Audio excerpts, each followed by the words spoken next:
bangkit. Selamat Paskah. Yesus bangkit. Selamat Paskah. Yesus bangkit. Nah, saudara-saudara yang dikasihi Tuhan kita Yesus Kristus, firman Tuhan bagi kita kami ambil dari kitab Injil Markus pasal 16 ayat 1 sampai dengan ayat 9. Demikian firman Tuhan. Setelah lewat hari Sabat, Maria Magdalena dan Maria ibu Yakobus serta Salome membeli rempah-rempah untuk pergi ke kubur meminyaki Yesus.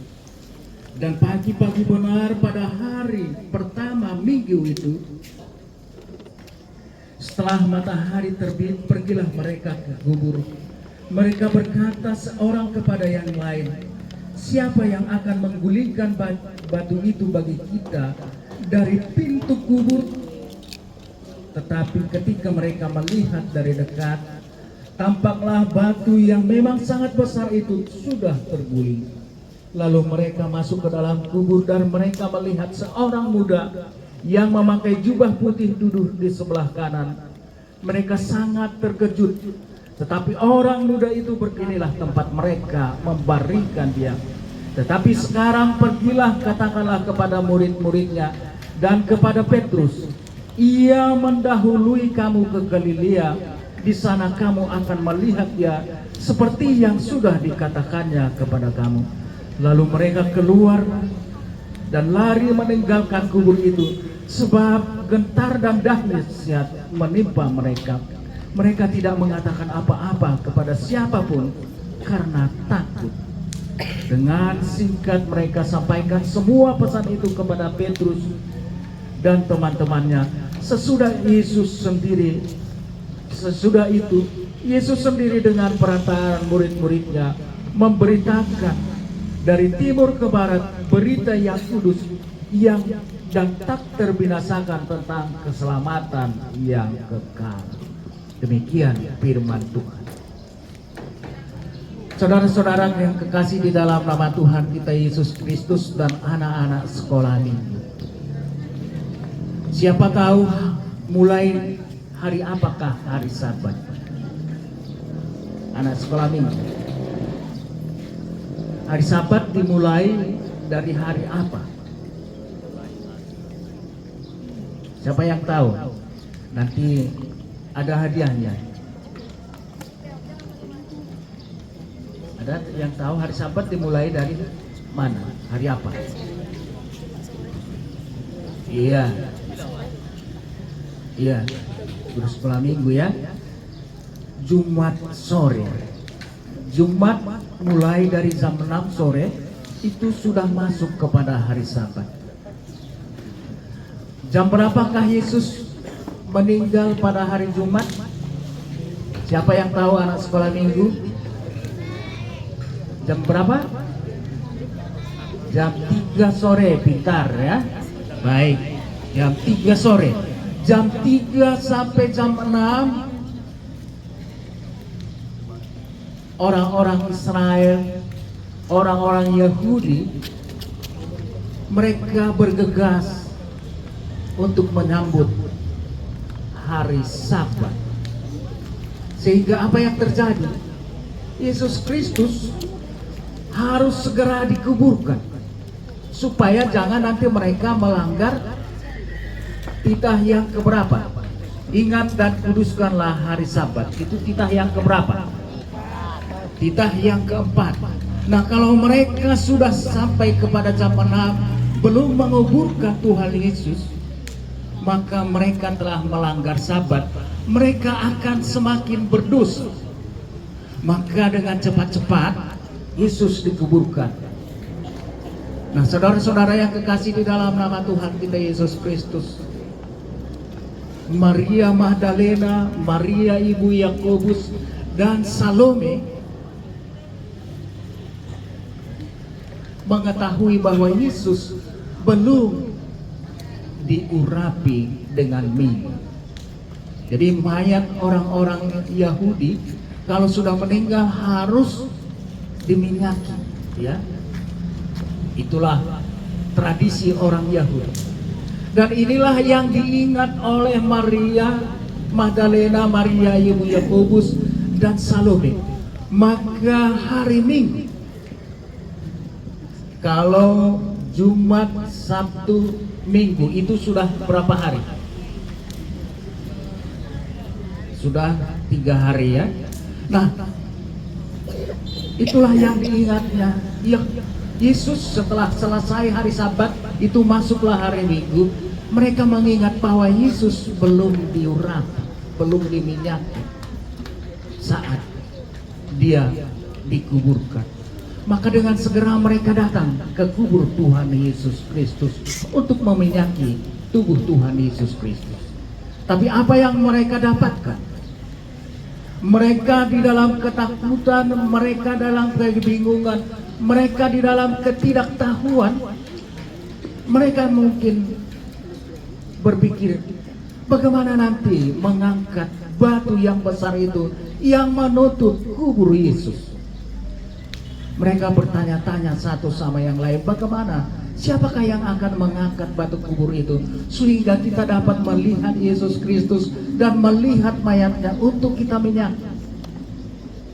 Tapi apa yang terjadi pada saat itu? Rupanya batu penutup kubur Tuhan Yesus telah terbuka. Mereka semakin ketakutan. Kenapa? Kalau mereka menjadi saksi, jangan-jangan mereka dibilang juga menjadi orang yang mencari mayat, mencuri tubuh Tuhan Yesus Kristus. Ini akan membuat marah tentara-tentara Romawi, sebab kubur itu telah dijaga supaya jangan ada orang yang datang ke sana untuk mendewakan ataupun memuja Tuhan Yesus Kristus. Nah, saudara-saudara yang kekasih di dalam nama Tuhan kita Yesus Kristus, keinginan untuk menjalankan tradisi dan suasana ketakutan yang ada di dalam diri murid-murid Tuhan Yesus dan di dalam diri perempuan-perempuan yang setia kepada Tuhan Yesus Kristus, rupanya itu sudah lebih dahulu dicabut. Nah, ini juga yang penting kepada kita dan kepada anak sekolah minggu. Siapa di sini yang takut? Siapa di sini? Sini. Zakaria 9C ayat 9.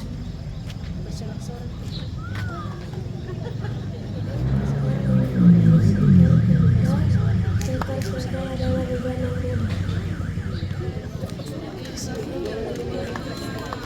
Baik, itulah yang perlu bagi kita. Sebab apa? Sebab firman Tuhanlah yang dapat mengatasi segala ketakutan kita. Dan kalau kita menjalankan firman Tuhan, itulah yang paling benar, bukan menjalankan tradisi. Nah, itu yang salah pada saat sekarang ini kan. Banyak orang kalau pada hari kebangkitan Yesus Kristus mereka datang ke kuburan, rupanya di sana apa yang terjadi? Lihat, kuburannya telah kosong. Jangan kamu mencari orang yang hidup di tempat orang yang mati. Itu kata Tuhan kita Yesus Kristus. Tapi yang mau kita lakukan adalah tentang tetap mengingat firman Tuhan. Kalau kita mengingat firman Tuhan, maka firman Tuhan itu yang akan mengatasi kita dari ketakutan kita. Nah, anak-anak sekolah minggu tetaplah mengingat firman Tuhan di dalam hidup. Yang kedua, kalau tentang kebangkitan Yesus Kristus, seperti kubur yang kosong, berarti sudah ada kebangkitan. Siapa tahu di sini telur berapa hari menetas?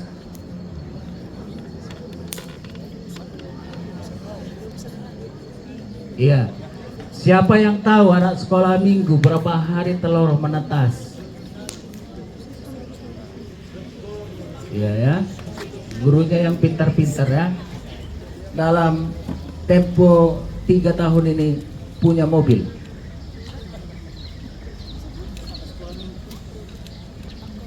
Ada anak sekolah minggu yang bercita-cita dalam tempo 3 tahun ini ada mobilnya. Bukan mobil yang ada sekarang ya, tapi mobil yang baru ada. Gak ada ya. Bingung ya? Bingung. Karena apa? Kita akan terbatas. Kita merasakan keterbatasan kita. Tidak mungkin itu pikir kita. Tapi kalau orang yang sudah tidak terbatas lagi ruang dan waktunya, dia akan berpikir pas seperti Aladin itu kan. Jadilah, maka akan jadi, itu akan nyata kepada kita. Begitu juga kita, saudara-saudara yang kekasih di dalam nama Tuhan kita Yesus Kristus. Seperti Yesus Kristus menemukan kehidupan yang baru, itulah yang akan terjadi kepada kita pada kehidupan kekal, kehidupan surgawi nantinya. Jadi anak-anak sekolah minggu, sekarang kalau sudah hidup baru, apakah yang kita lakukan? Anak sekolah minggu kalau sudah hidup baru, kalau murid-murid Tuhan Yesus tadi, Salome, Maria Magdalena, Maria ibu Yakobus, apa dibilang malaikat kepada mereka? Beritahukanlah itu kepada murid-murid yang lain. Jadi sekarang tugas kita, orang yang telah menerima kebangkitan Yesus Kristus, adalah memberikan kabar sukacita tentang Yesus yang baik, yang bangkit, Yesus yang hidup. Itulah yang kita beritakan kepada orang lain. Bagaimana caranya anak sekolah minggu memberitakan Yesus yang hidup, Yesus yang baik kepada orang lain? Intinya adalah memberitakan kabar baik. Nah, anak sekolah minggu, bagaimana perasaannya kalau orang lain memberitakan kesedihan baginya? Kamu bagaimana perasaan? Iya. Kalau sedih, apa yang terjadi kepada kita? Menangis, ya. Kalau kita bersedih, dapatkah kita melakukan pekerjaan kita dengan baik? Tidak kan? Nah, itulah. Makanya jangan memberitakan kabar kesedihan, kabar kebohongan, kabar yang tidak baik kepada orang tua, kepada sahabat-sahabat, dan kepada orang lain. Tapi orang Kristen, orang yang telah menemukan kebangkitan Yesus Kristus, harus memberitakan kabar baik bagi orang lain, ya, membahagiakan, mendorong orang lain supaya semangat, jangan mendorong orang lain supaya bersedih, ya. Jangan ada orang yang membuli kawannya, tapi harus menolong kawannya, membantu kawannya untuk bisa berbahagia di dalam pekerjaannya dan di dalam pelajarannya. Dan inilah yang diharapkan kepada kita juga semuanya di sini, bagi orang yang telah menerima kebangkitan Tuhan kita Yesus Kristus. Nah, seperti murid-murid Tuhan Yesus Kristus, selamat Paskah katanya, Yesus bangkit, Yesus bangkit. Mereka memberitakan itu dengan semangat. Nah, beritakanlah berarti Tuhan kita Yesus Kristus. Kematianlah, itulah ketakutan yang terbesar. Tapi dengan kebangkitan Yesus Kristus, berarti ketakutan kita yang terbesar telah dibuang Tuhan kita Yesus Kristus. Jadi jangan lagi menjadi orang-orang yang penakut, anak-anak sekolah minggu. Kita juga di sini jangan lagi takut menghadapi apapun. Tapi hadapilah bersama dengan Tuhan. Karena apa? Tuhanku hidup, maka aku akan dituntun memasuki masa depanku, mencapai cita-citaku. Tuhanku hidup, kalau aku berjualan, jualanku akan lancar, diberkati. Kalau Tuhanku hidup, kalau aku belajar, maka aku pasti menjadi orang-orang yang lulus. Tuhanku yang hidup, kalau aku bekerja dimanapun aku bekerja, pasti dilindungi oleh Tuhan, maka aku akan tetap berbuat baik bagi orang lain. Selamat Paskah. Selamat Paskah. Selamat Paskah. Amin. Mari kita berdoa. Bapa di surga, kami bersyukur Tuhan. Tuhan telah mengingatkan kami. Betapa sedihnya kami Tuhan kalau di dalam cangkang dosa kami tidak dapat bergerak, kami tidak akan merasakan sukacita. Tapi karena Tuhan yang telah menebus kami, Tuhan bangkit memberikan kehidupan sehingga dosa tidak lagi berkuasa atas diri kami. Kami akan melakukan kebaikan, kami akan membahagiakan orang lain, kami akan memberikan kehidupan bagi orang lain, kami akan memberikan sukacita bagi orang lain. Inilah arti daripada Paskah, di mana kami menemukan kehidupan yang baru seperti Tuhan yang hidup dan bangkit dari antara orang mati. Bapa di surga, dengan kebangkitan-Mu, biarlah semangat kami untuk bersekutu dengan-Mu, semangat kami untuk belajar, semangat kami untuk bekerja semakin berkobar, karena kami tahu Tuhan hidup, Tuhan beserta dengan kami.